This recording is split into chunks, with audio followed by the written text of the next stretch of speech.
Hey guys, let's get more news about Warriors, but first, don't forget to subscribe and leave your like. New details emerge in Lakers-Warriors trade talks for LeBron James.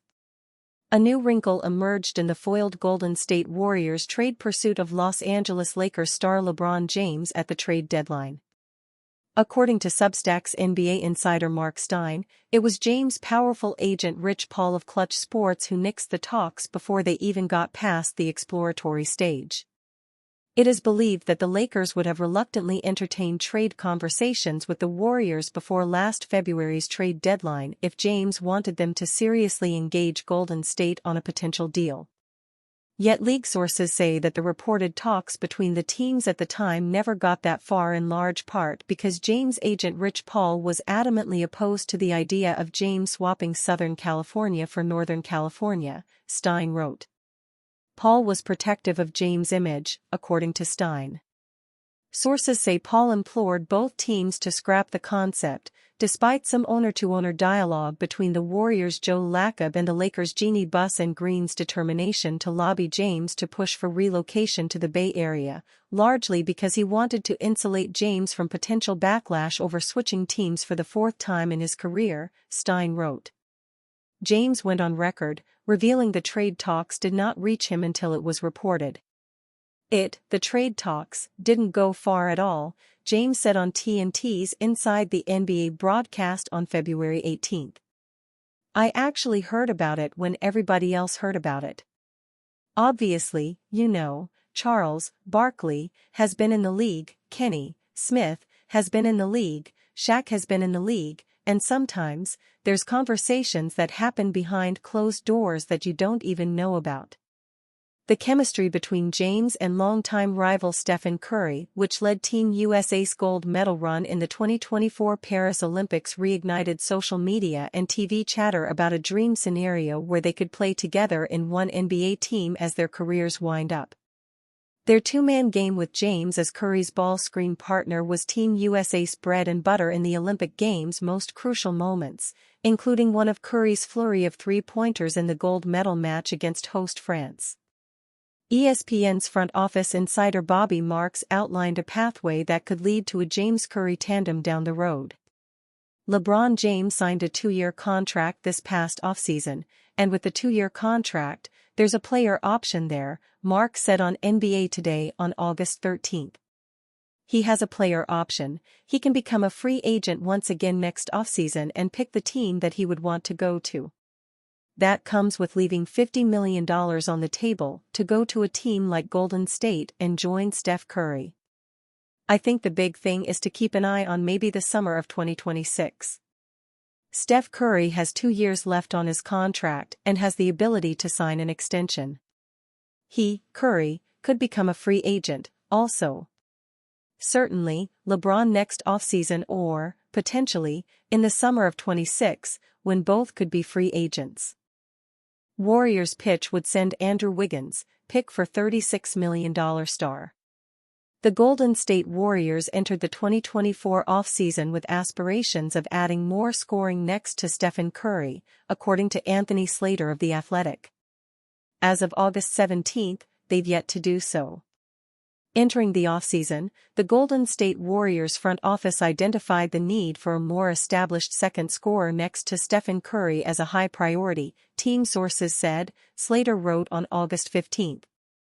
After striking out on trades for Lauri Markkanen and Paul George, Brandon Ingram could emerge as a potential target. Ingram would provide a secondary scoring punch behind Curry that they haven't had in years.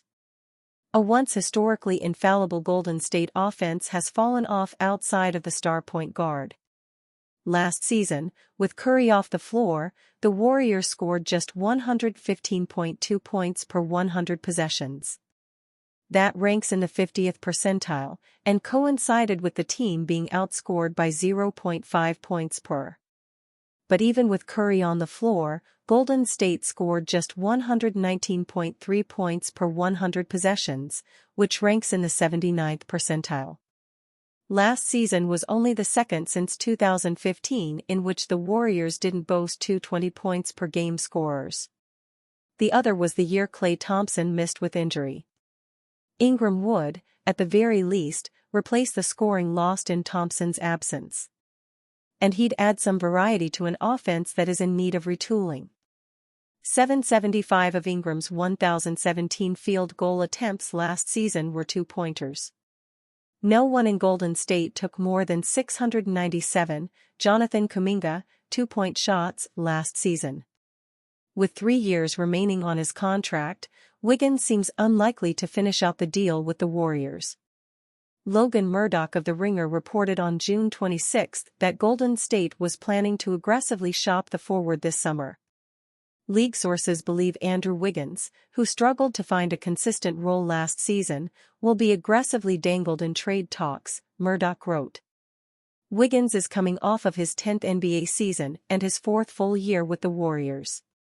His points per game average has decreased each season he spent with the team and finished at 13.2 last year.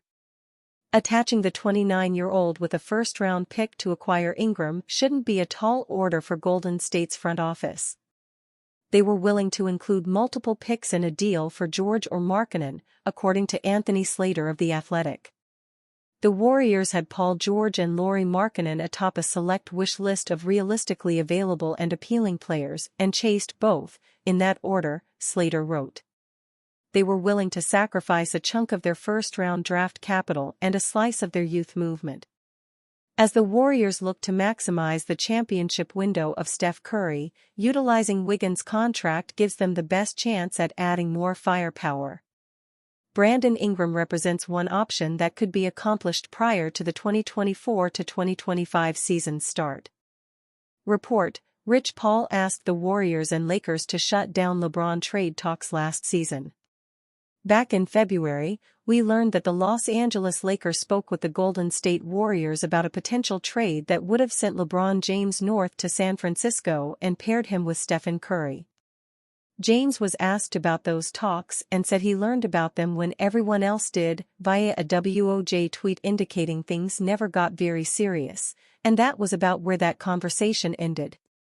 However, after seeing James and Curry dominate together in Paris at the Olympics, there has been a new round of discussion about whether the two could team up at some point before retiring. That led Mark Stein to do a little digging on those pre-deadline talks, where he learned from a source that those conversations between the two teams' owners ended as soon as Rich Paul got wind of talks, as James' agent reportedly implored the two sides to drop the conversations in an effort to keep LeBron from the backlash of another move.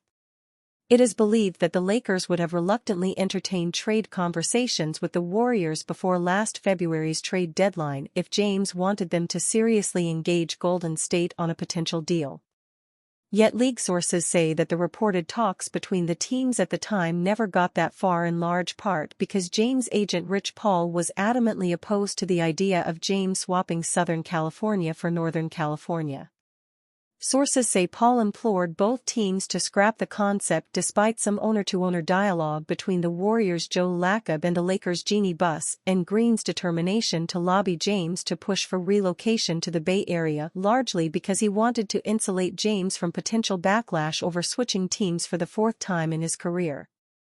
This showing up in a piece that also includes reporting that the Warriors felt like the Clippers and Jazz weren't negotiating in good faith in George and Markkanen trade talks leads me to believe this is a further effort from Golden State to show effort in adding star talent around Stephen Curry.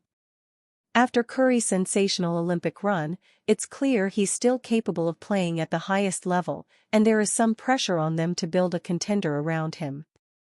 And you, fan? What do you think of the situation of Rich Paul? Leave your opinion in the comments.